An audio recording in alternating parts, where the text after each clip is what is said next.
all come to pray. Going back for warriors, keeping the whispers away.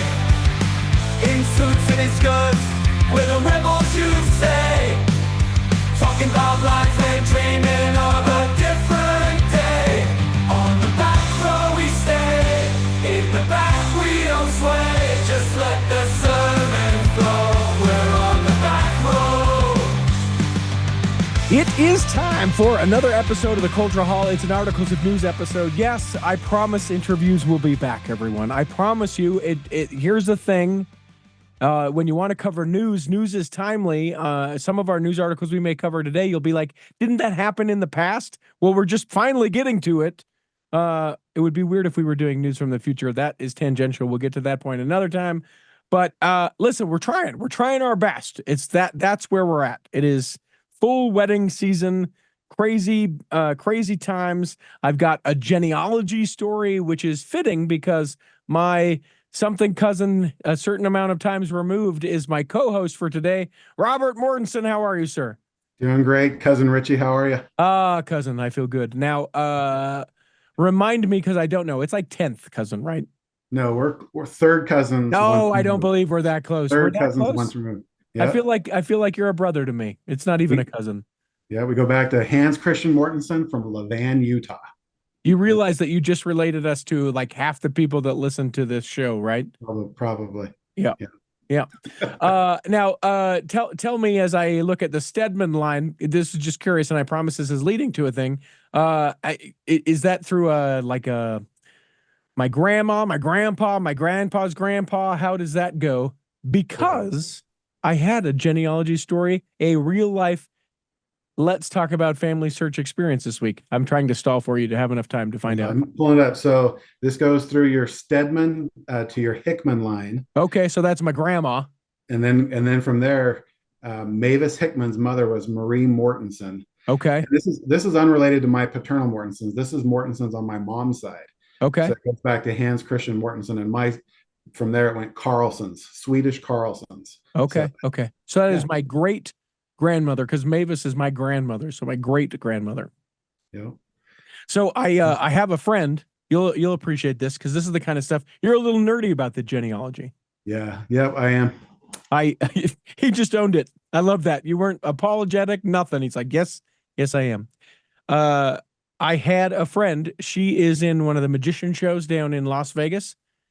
She said, hey, and I was like, this is a little bit odd that you're reaching out. I haven't talked to her in a little bit. She says, hey, I got a yearbook from an antique shop here in Las Vegas. And I was like, okay, I love where this story is headed already. It is the Granetian is the name of the yearbook. It is Granite High School's yearbook, which is, if people don't know, it's a defunct high school in Salt Lake. There is no longer a Granite High School. It was destroyed, and I'm sure there are apartments that will likely be, raised and made into something else, and then raised and made into something else, like everything else in Utah right now. But that high school no longer exists. That is where I believe my grandfather, but I know because of this story, my grandfather's brother and my grandfather's sister, in this yearbook, she happened to be flipping through and said, Stedman, I know a Stedman. Richie, is this any relation to you? And so she sent me pictures that have now been uploaded to Family Search that were not there before. That's pretty cool. Yeah. I love those kind of stories. Well, and you mentioned in one of the earlier shows that your former boss was Elder Michael Austin Dunn. Of the Quorum of the 70? Of the Quorum of the 70. He's also one of my distant cousins. He's only like a third or fourth cousin, just like you. So okay. I have a theory that I'm probably third to sixth cousins with pretty much everybody. Yeah. So then at that point, let me ask you, because if you take like the whole like theoretical, we're all related. Like, isn't that just sort of the thing? Like, hey, I'm going to treat everyone well because we're all sort of related, or like, yeah, I'm sure related to you somehow, kind of thing. What drives the fanaticism, I guess, is what I'm trying to unlock. Yeah, I'm not sure, but I think maybe it's the fear of dating your cousin. So if you're at one of the church schools, you probably ought to compare the family tree and make sure you're not closer than third cousins. Now, but Robert, you are married, so I'm a little concerned that you're talking about you're fascinated about this for dating concerns. I hope Well, this isn't something. I think about my daughter at Ah, BYU Idaho. ah, Yeah. okay, But my wife and I are ninth cousins once removed, so okay, we could use that as the clickbait online that I married my cousin. But yeah. most people in the church are within 10th cousins. So I appreciate this because in my mind's eye, you hear the story about gentleman suitor comes over and is to meet the father, and father is there, on the couch. He's got a gun in his hand. He's cleaning the gun, and he says, I'm you met curious my about father-in-law? I'm curious about your intentions with my daughter and all that kind of stuff. And you have one of these, what are those sheets called? The circle ones that go out for days and days and days in genealogy. I can't think of what they're called. It's Just like the family tree or flow the chart? the fan, Yeah, right? yeah.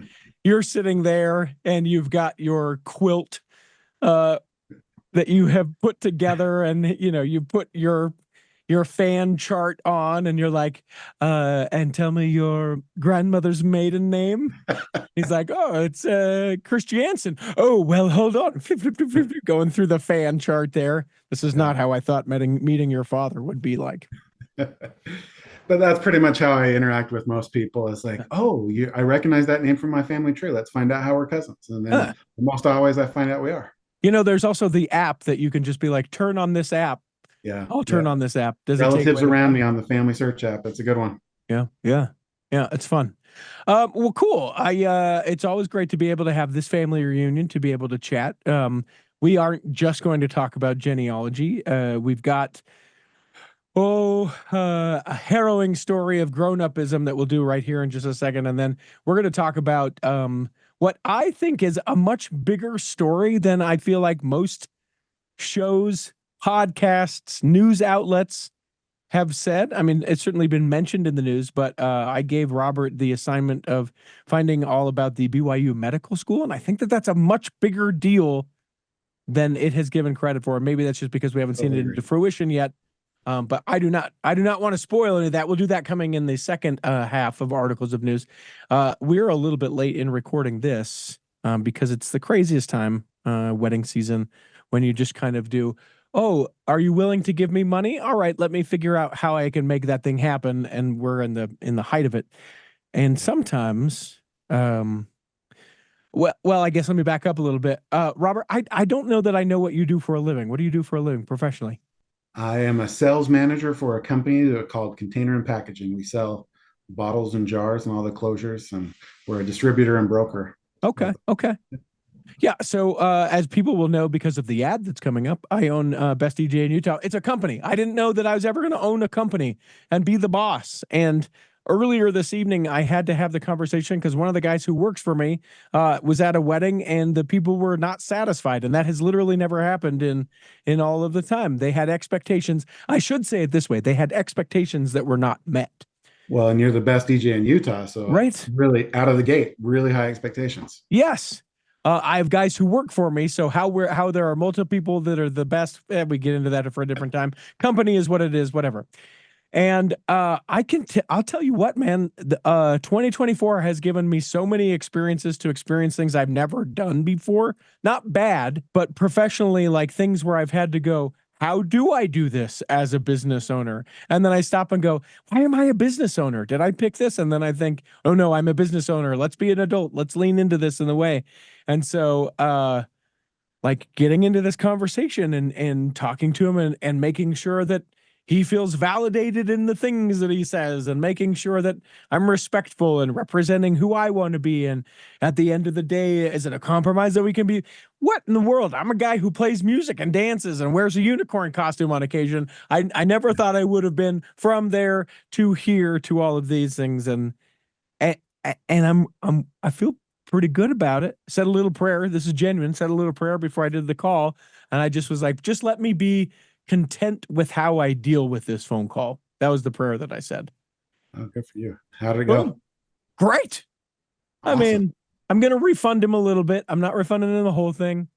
But I feel like it just came to a thing where I was like, The refund isn't changing the experience. You're going to look back at it and go, this was not the experience that it was. I think it's callous of me to be like, too bad.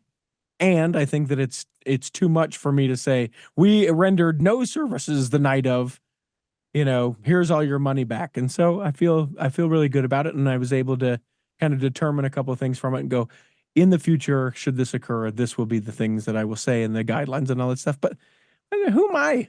I'm a guy who, plays music. Well, that's the beauty, I think, of business is you get faced with so many situations day to day in business that it's really a chance to exercise discernment, and a lot of personal growth comes from dealing even with those tough situations with customers and with employees. So it's good for your soul. I'm glad you're having those experiences. Yeah, it seems super cheesy. Let's be honest with one another that I'm like, I'm grateful for the hard experiences. And I'm the first one to be like, I hate that person so much. Yeah.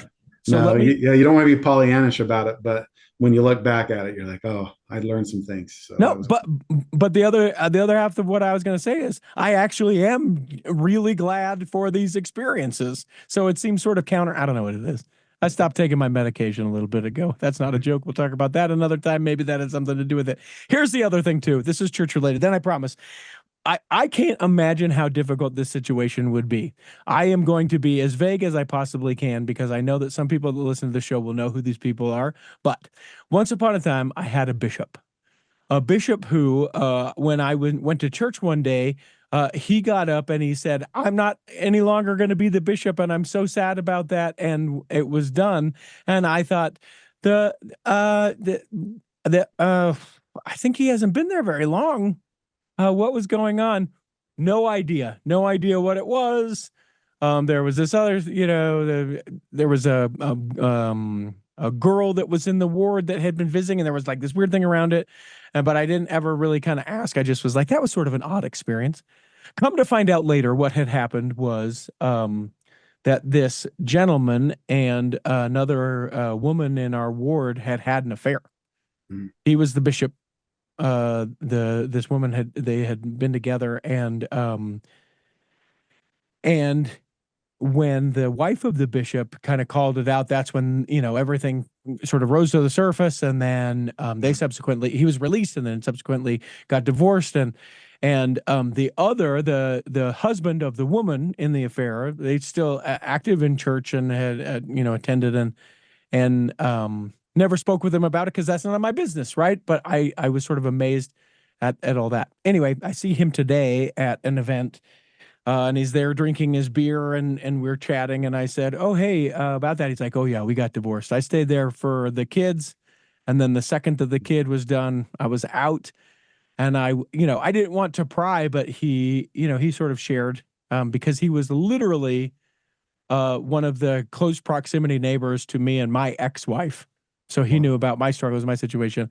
And he said, I can remember going in and visiting with the bishop, this guy who's having an affair with his wife, and saying, I don't know what's going on, but I know there's something going on with my wife. And it was a moment for me that I just was like, I don't know how. And I know this, people will be this, and it's like, because the gospel's true, that's how. But like, I don't know how when you have such a betrayal sort of within the church.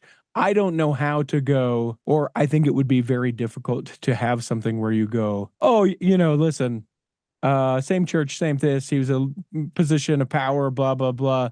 But the gospel is true. And my heart just hurt for him because I can't imagine pouring your heart out to the person who's like, oh, yeah, man, it sounds terrible. And also, I'm the one with your wife. It blew my mind. Yeah, the betrayal, heartache. How does one reconcile that and overcome it? That's tough. Yeah, and terrible. People be better. Yeah, that's a collective thing. I think we can all take something from that. Maybe we can all take a moment to be better. Just, I don't know. It's just so sad. Let's lighten it up a little bit. Lisa Laws, that is. She sent us a message over on Facebook. We're on there, by the way. Facebook.com/The Cultural Hall or Come on, everyone just searches the Cultural Hall. You've already followed it. Just pay attention. She sent a message that says, "Hey, I'm missing new episodes of the show. When will a new one be up?" Well, we did a Saints Who Sport with the Olympics the other day. And this episode, of course, which will be in Articles of News, which we will take a break for at this time and come back and do. BestDJinUtah.com is the website. That is where you go if you would like me to come and DJ your event. Now, will I do a family reunion where you all wear the same t-shirts? You bet I will. Will I travel to wherever you're at? Uh-huh. Am I reasonable as far as what I cost? Yes. Yes. Do I bring a good time? Yeah, all the things. Listen, Best DJ in Utah, it's my company. It's a thing I do that allows me to be able to have the time to do the Cultural Hall. So if someone's getting married, you think, man, they need a great DJ. You're throwing a party, whether it's a 50th or 60th or 40th or 20th or whatever the party is. I've done them all and would love to be able to do that. An anniversary party, certainly done those. I did a baptism in 2023. Yeah, we did a big dance party at a baptism. Spoiler, not a Mormon baptism, but it was fun nonetheless. BestDJinUtah.com is a website. I will get back to you within 24 hours with a quote. Come on now. BestDJinUtah.com. Imagine running a small business today. It's challenging. Imaging and internet presence is an absolute must. Even with that, you're still a small star in a bright cyber universe. Now, imagine you have someone who understands how to get your site designed for your talents and then easily searched by potential clients. Imagine Lennon Design. Whether it's strictly a website or a whole package of logo creation, advertising media, and promotional materials, Lennon Design is your partner in business. They'll test the boundaries of their imagination to create something unique for you. When you need creative, affordable design, let it be Lennon Design. Call 801-699-3022 or visit LennonDesign.com. Here in the second half of Articles of News, we do actual articles of news, just not anecdotal things that I shout through. Hit it, Peter. You can't lose articles of news. And away we go. I have assigned you the top story. I'm just going to ask questions as you present all this. Tell me about the BYU Medical School. Yeah, breaking news this last week. And it was the first presidency of the church that announced that BYU would be getting its own medical school. I thought it was interesting. It wasn't BYU administration or anything. It was the first presidency. And so they announced the medical school. It won't be a hospital affiliated school, but the church's statement says it will focus on the church's worldwide humanitarian efforts. They'll focus on international health issues. They'll have a teaching focus. They'll draw students from around the world, and that there will be research focused on areas of strategic importance to the global church. So I was trying to think through what are the areas of strategic importance for the global church. And I thought that was interesting. I've seen a lot of people in the news and in other podcasts making reference to, it's not going to be a research school, but it's pretty clear. They said they're going to focus on research for areas of strategic importance for the global church. Yeah. But I can't help but think about how the church is growing so quickly in Africa, challenges with AIDS, with malaria, with all these other things. We've probably become much more aware of global health needs. And so I think it's exciting. I'm really excited as a BYU alum. I was super excited to hear about this. A lot of people are talking about there's a shortage of doctors in Utah, which is true. But I don't think that the church's goal is to boost the number of doctors in Utah. I mean, that's all we need is more white male LDS doctors in Utah, right? But I think we could just convert all the cosmetic surgeons in Utah to regular, and we'd probably meet the needs. They're already there. They're already there. There's one in your ward. Yeah. But anyway, so lots of speculation about it. Like, where's the new hospital or the new school going to be located? Now the church does own. They purchased the old Provo High School, and that is right next to the Utah Valley Hospital, which the church said that they would be partnering with Utah Valley Hospital and with the University of Utah. We're bringing the blue and the red together in harmony for the betterment of health across the world, which is amazing. But the church also owns some other property on the other side of the campus, the old Wasatch Elementary. But it seems like the old Provo High School, for my money, if I was a betting man, thinking the old Provo High School campus. Now, cousin, don't go getting crazy being a betting man, cousin. Of course, it'll be the Provo High School. They It's gotta bought it, be. and it's adjacent. It's like, Yeah. well, we could put it in this really convenient place that would be literally right next door, where to the students would be traveling to be able to do their apprenticeship and all that stuff. And you're like, yeah, okay, that sounds good. But since we can't commit to it, it also could be the basement of the new creamery. That might be the medical school, right? Like it seems Yeah. so ridiculous that likely everyone knows exactly where it'll be, but because they're not ready to announce it or they don't have like the exact plans of what it's going to be, they're like, well, I don't know. Yeah.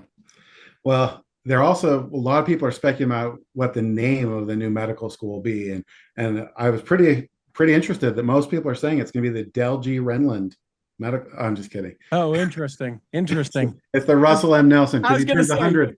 He yeah. turns 100 next month, so everyone's thinking, oh, it'll be the Russell M. Nelson Medical School. Yeah, in fact, here's a building for you. We gave it to you. Know what I'm? Of course it is. Of course it is. Yeah. Well, and they keep talking about how so many buildings on the campus of BYU are named after presidents of the church. And I remember President Hinckley; he was so opposed to all that idea. Mm-hmm. The adulation, he says, was one of his greatest challenges and weaknesses. I get it. So Yeah. who knows? But I also want to throw out there it could be named Romania Pratt. Okay. First female doctor of Latter-day Saint from the pioneer era, 1877. First female to graduate medical school in our faith. I love that. Romania Pratt. Romania Pratt. The Pratt. And here's what I love about that for several things. One, obviously, it's a woman and it allows some different representation. That's significant within our church history, right? I love it too because there'll be a lot of like chest beaters. It'll be like Pratt, like Parley, yeah. And that's not who it is, but they don't take the second to learn about someone else. They just sort of go, oh, yeah, of course, I know what that is. I'm for it. Yeah, why not? Or there could be the Romania Pratt wing of the Russell Nelson medical center or something like that. At least we got to start that campaign right now. Yeah. We want the Romania Pratt wing. Yeah, well, I'm going for building and a President Nelson wing, but there we go. If we need to assuage and go the other way, that's fine. Let's make it happen. Yeah, I also I appreciate that President Hinckley didn't want a building named after him. That was a speech that he gave at the Hinckley. What is it called? They have the alumni building. The alumni building is named after him. That's what it is. Yeah. Oh. Yeah. He's probably rolling his grave mad at us for doing that, but to your point though about it as well, all the thing. I think about the amount of humanitarian work that the church does. You mentioned Africa, but literally everywhere. Things like nutrition here in the United States, the church has been collaborating a lot on nutrition. The effects of malnutrition, the effects of good nutrition, all of those things. I think that could be a huge thing locally. Perhaps there could be some sort of study of the effects on sugar on individuals. Maybe that could be some research things. Hey, don't you be taking away my Sodalicious and my swig. You have one in one hand and one in the other. That's right. Yeah, it's I'm really excited about that. I think about the quality. I mean, we have the BYU Law School, we have the BYU Business School, nationally acclaimed. Yeah. How cool would it be to have a medical school with national acclaim as well? Yeah. Producing top-notch doctors from all over the world, going out to all over the world and bringing a higher level of medical care and treatment and the research along with that. It just seems like it's pretty exciting frontier to be on. And 2 points the church for doing it. Yeah, 2 points that we can't walk away from. One, a lot of questions being asked about either I don't know how you LGBTQ health issues or trans issues within. I guess that's part of the LGBTQ, right? Those sort of issues and the care that they would get. I would anticipate that there will be some training within that, but you can anticipate that they will not do that. It's not within, a lot of the things of the church. Within being a doctor, I can't imagine, because of the oath that they take, like they have to care for people, but some of those elective things, I cannot imagine that there will be cutting edge research on trans youth coming out of the BYU medical school. Yeah, certainly. And I think that's where a lot of the voices of concern about this medical school, in order for the medical school to receive accreditation, they have to abide by certain principles. Mhm. And so I was really concerned about that. And as I was doing my research, I found that there are several Catholic Jesuit hospitals, there's Jewish hospitals, Seventh-day Adventists. Mhm. And it's actually, I'm surprised at how few churches there are that are robust medical school hospital supporters. Mhm. So, but obviously most of the church hospitals that I know of are Catholic based, Mhm. but for as far as medical schools, there are some good ones with religious foundations, and they teach about everything, but they don't have the medical students practice abortion, for example. Mhm. It's Mhm. not part of the. Yeah, They need way to to go for understand it. They just a need to know how to. way to They go need to for know how to just a care for low someone. level thing there. Just bringing in, just throwing out abortion and then just kind of moving on. Yeah. Yeah, I mean, there's tough issues that the church will Sure. have to wrangle with, and there's some people that are some of the critics who said, well, if it's not tied to a hospital, it won't be considered legitimate. But I think Mm. the partnership with Utah Valley Hospital with Intermountain Healthcare, which I didn't know that Intermountain Healthcare was actually owned by the church until 1975. It was a different name, but the Mhm. church sold it, and so there's deep roots and partnership there. And Mhm. between Intermountain Hospital and University of Utah, I think they're going to get all the clinic work that they need in order Yes. to be legitimate. Yeah. So, And yeah, the other one last thing, just sort of before we leave it aside, the thing that you cannot leave behind is that it is in a way, and people don't like it that I'll say this, but it is a church subsidized medical degree. yeah, So you'll still have to pay for it. There will be scholarships available, I'm sure, for people attending it. But to come out of medical school 30,000 in debt as opposed to $400,000 yeah, in debt, definitely. that will be a huge that among those that maybe didn't want to go away from BYU Provo in general to begin with are going to be the two things where it's like, okay, I can go to X school or I can go to BYU and have my family not be burdened with just this overwhelming debt, have a great education with experience in the hospitals. I think that that's just another aspect that maybe the church says, hey, we have these opportunities for you to be able to go out within the world and do that. And that's Yeah, part of being able to pay for your school. But yeah, heck yeah, yes, let's do it. yeah. A commitment to go serve in a third world country or something is part Yep. of your tuition subsidization. Yeah. Ooh, I I like that. can, Good word. Good word. yeah. You get 27 points for that word that you used. Thank you, Richie. But yeah, really exciting. There's so many good things that the church is going to be able to do with that. Um, in the church, it takes a lot of money to start a medical school. Mhm. Well, we know we have at least $50 billion, so let's do it. Yeah. Yeah. I, I couldn't be more pleased. And again, I think way more a bigger story than I think people recognize. Yeah, it'll be fun Now, to see how it plays out.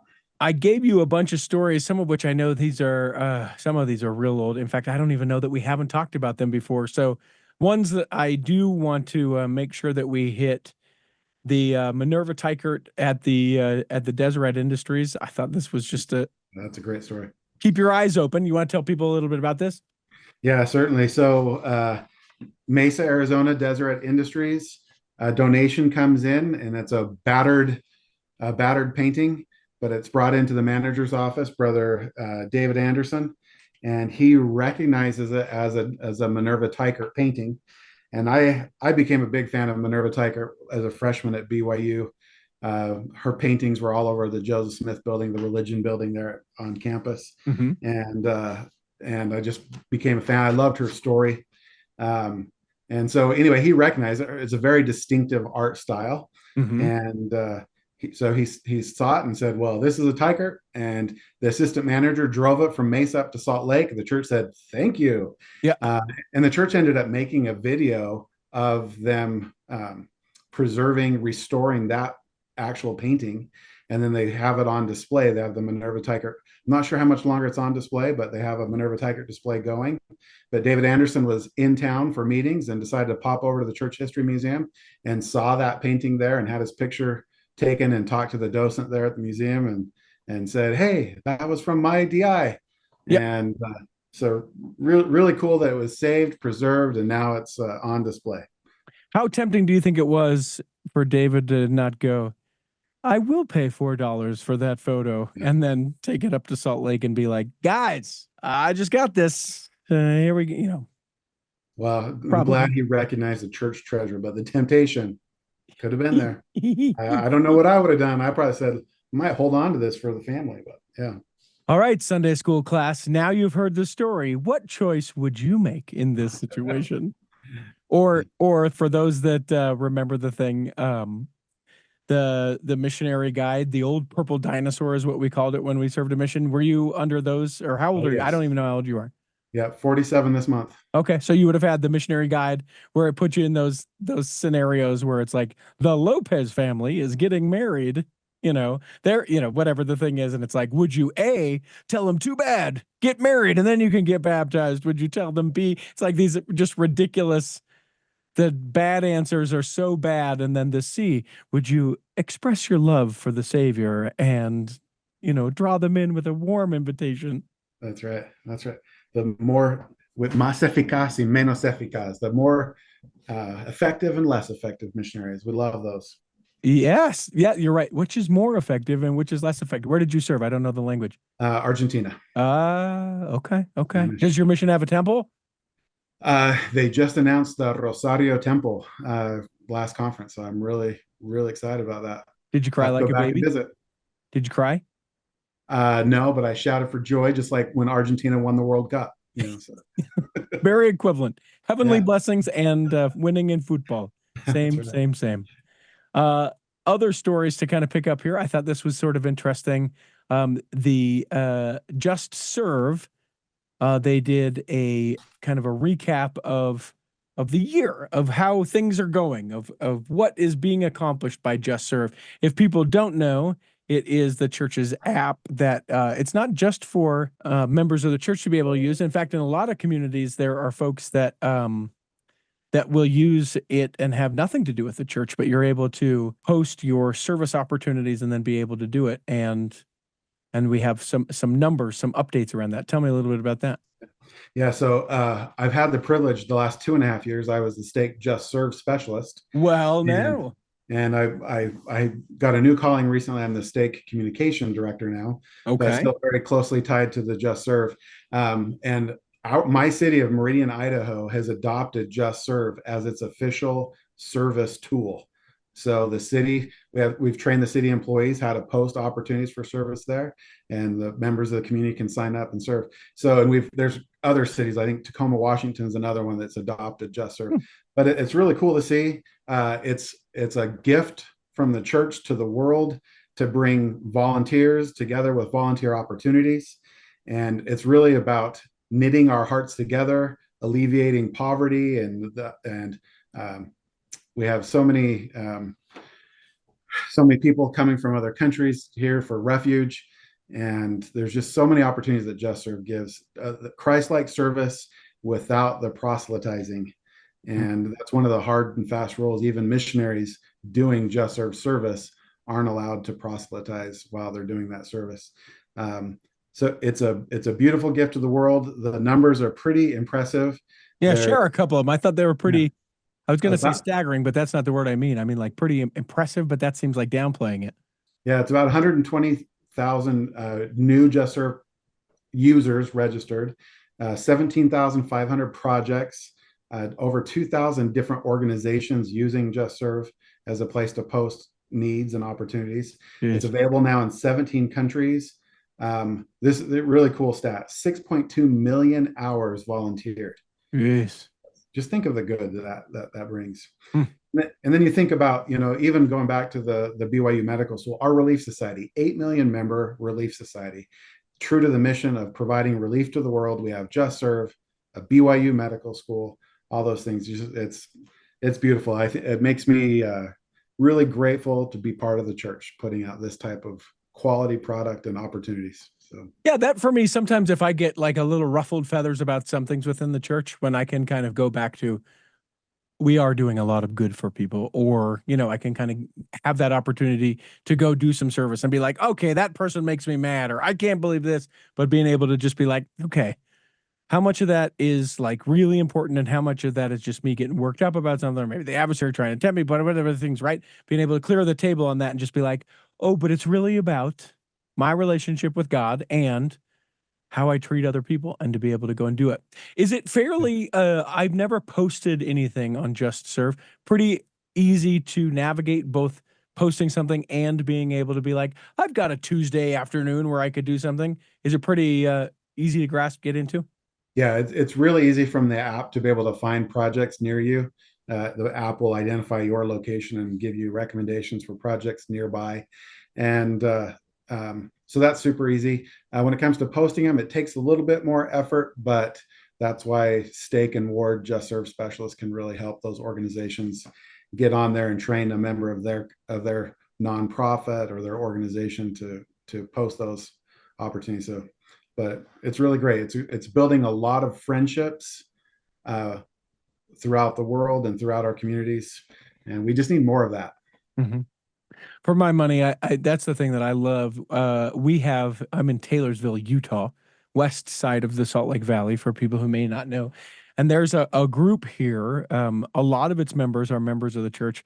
I can't think of what it's called, but they do tremendous things. Every month they do something, and it isn't just members of the church and it's like, here, that's the stake thing, come obligatorily do the stake thing. It is like a Rotary Club. It's like a something like that, but they have crafted it for my specific area, where they have said, hey, we noticed that literacy is an issue specifically in this area. So one of the months they do that. We know that food insecurity is an issue for the people in this particular community. We are going to do something about that. We recognize that there are a lot of people who are growing older and live in housing that is not adequate for the wintertime, and we are going to do something about that.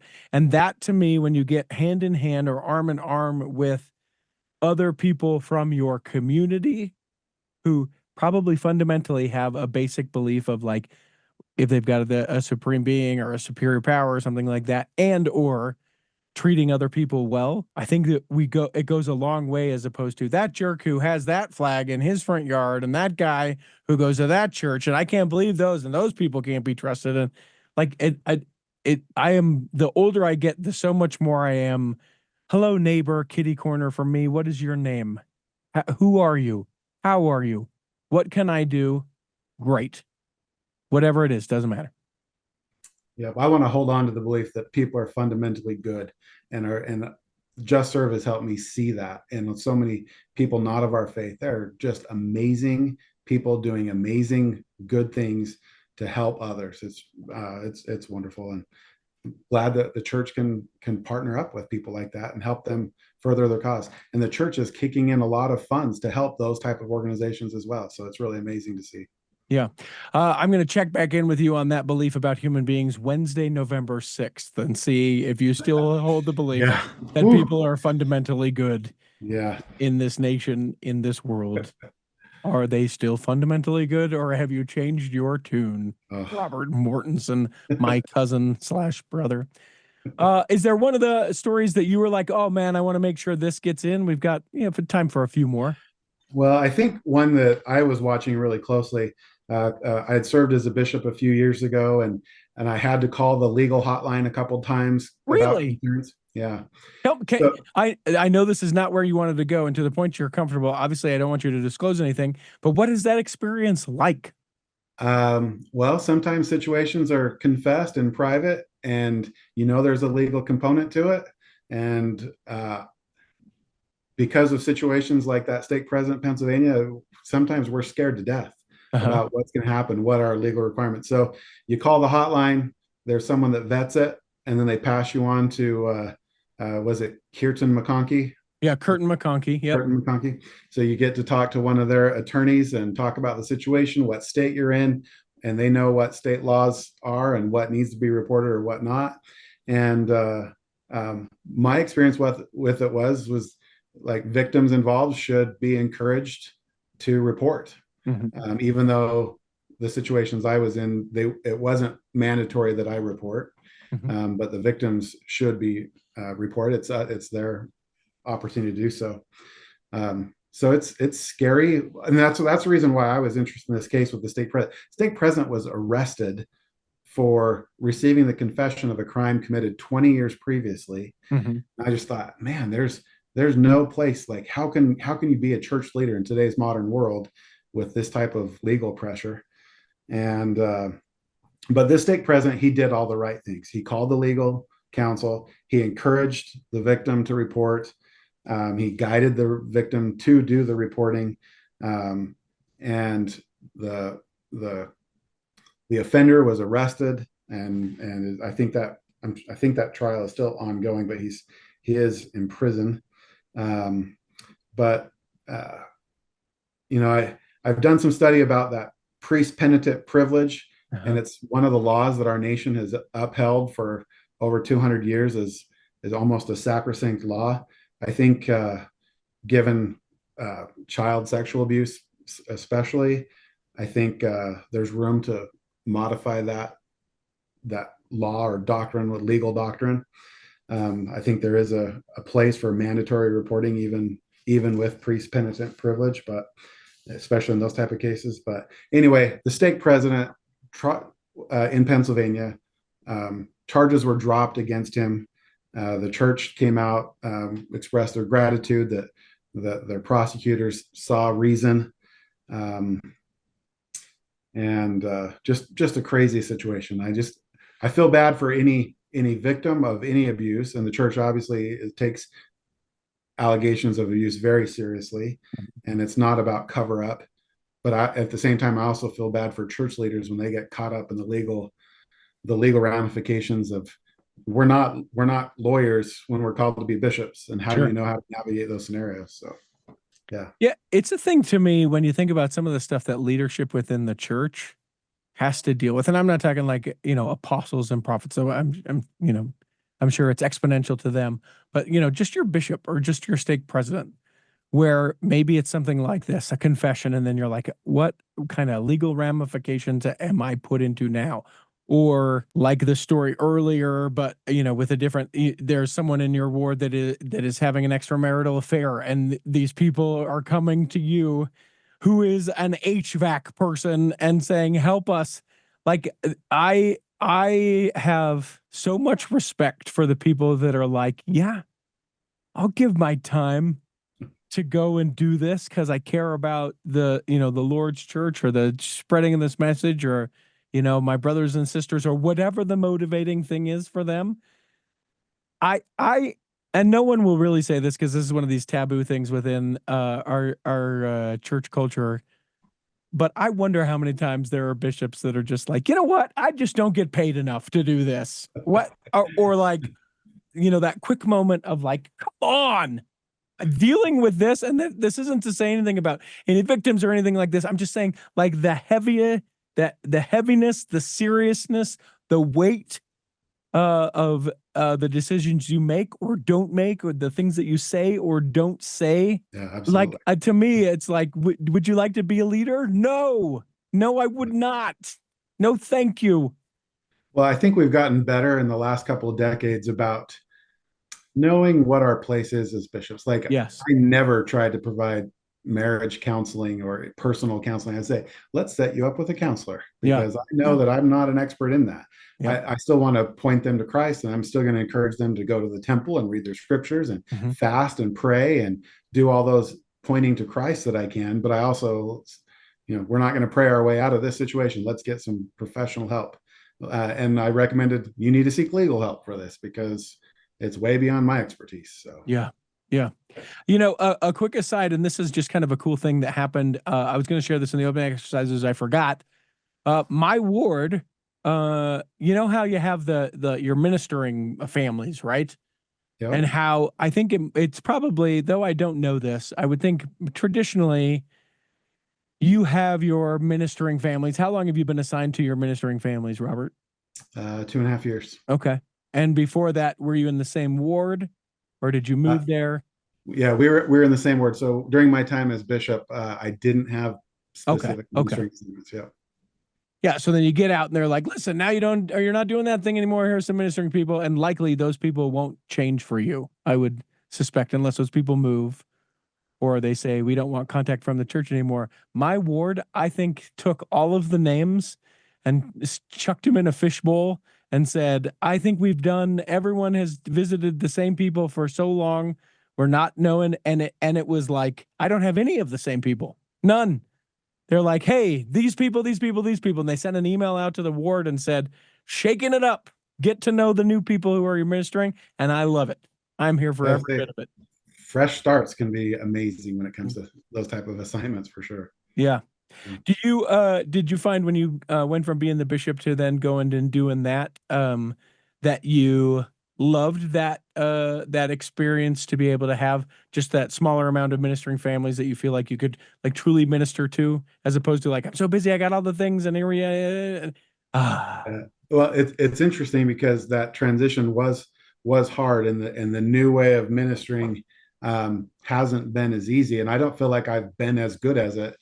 Back in the home teaching days, I could check off, I did my monthly visit, but it also has been more rewarding. Actually, it's through those ministering visits that I get a little bit of taste of the things I miss about being a bishop. That one-on-one ministering that was so rewarding as a bishop. So, yeah.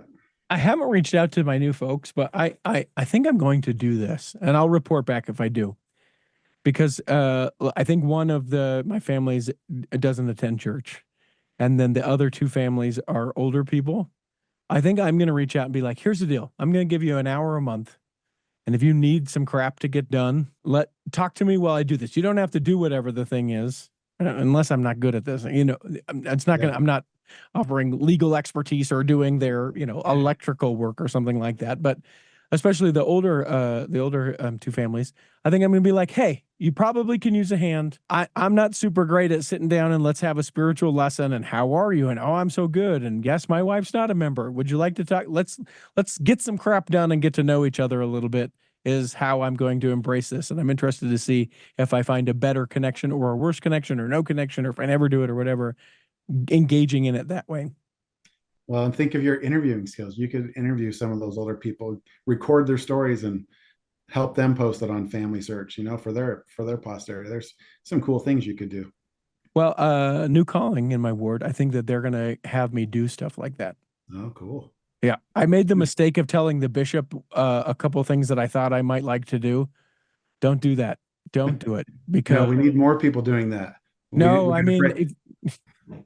If we want the church to run more functionally, yes, do that. But yes. What I have found is that now it's like, well, I said I'd like to do that, and now he asked me to do that. And so I can't not do that because I've said I'd like to do that, and he asked me to do it, and I said yes. Great. Here we go. I'm doing the thing, I guess. Well, good for you, Richie. It'll be good. Can't wait to hear a report on how it goes. Yeah. I hope so. Because sometimes, you sit down and you're like, I want you to feel cared for. And I think some people connect that way. But for me, it's like, even if it was just like, listen, let's go for a walk. I want to go on a walk around the neighborhood with you. Like that to me, I think is more than just like, we'd like to come over and share a thing. It's like, no, let's get some cement under our feet or some pavement under our feet, or go, let's you and I go and do something for this person. I know they need a hand and this, and I'll go with you and I'll coordinate it. I don't know. It may be a disaster I'm setting myself up for. We'll see. You'll be great. Oh, listen, I need a you in my life all the time, all positive, all these great things. I'm like, yeah, you're right. I will be great. And then we'll get off the phone and get off the call and I'll be like, I don't know if that's going to work. And then I'll call you again and you'll be like, you'll be great. And I'm like, okay, great. That's right. I can do this. He believes in me. Any other, let's do the Azerbaijan story, or Azerbaijan. And then maybe we call it quits for the evening. How's that sound? That sounds great. Yeah, I was excited to hear about this. Azerbaijan, it's not a country a lot of us know about. And I was like, where's Corey K. Ward when to tell us how many members and units we have in Azerbaijan? I have no idea. Mm-hmm. And I don't even think the article gets into it too much, but the church has gained official approval from Azerbaijan, recognition by the government, and we're a registered church within their country. And it's a 97% Muslim country, mm-hmm. which is fascinating. There's, the church has put out a pamphlet about the similarities between Muslim faith and our faith. And I think just in an effort to build camaraderie and build on common beliefs and with our Muslim friends throughout the world. But really going back for over a decade, friendships have been forming with the government leaders of Azerbaijan. And now finally they get official recognition. I don't know, maybe do we even have missionaries over there in Azerbaijan? Well, Corey K. Ward, as you indicated, is just shouting into his headphones right now, saying, guys, why are you not? Here's what I was able to find in a quick Google search. In 2000, Azerbaijan was assigned to the Europe East area. It was assigned to a mission for the first time in 2015 when the Central Eurasian Mission was organized.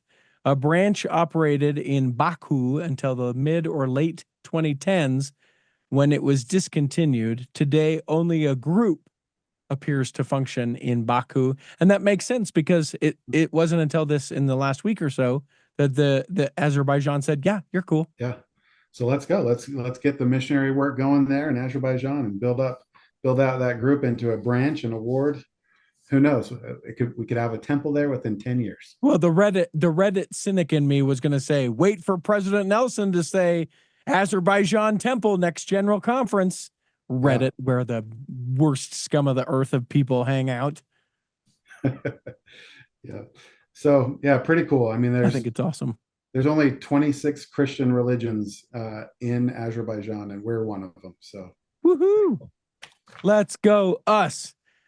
Oh, Robert, I gotta continue to work, but not with you. I hope that this episode has nourished and strengthened yours and everyone else's body. And if you couldn't be here this week, we hope you can be with us next week. And that when the time comes, you'll be able to travel home in safety. Remember, you can always email us, contact@theculturalhall.com. Would love to hear your input as far as guests that you might recommend and or other things that we should mention. If we didn't get something right, you can send us that email, but I'll tell you what I do with that. Click trash done. In the meantime, wait, what? Now I've messed myself up. I always do that. I always stop in the middle there and then I go, in the meantime, Chris at Alpine Lakes Travel, Rick McGee, Debbie Wanless, Chocolate Cake Bites Podcast, and the Tiger with a U will be saving a seat for you on the back row of the Cultural Hall. Save me a seat, it's sure to be neat on the back.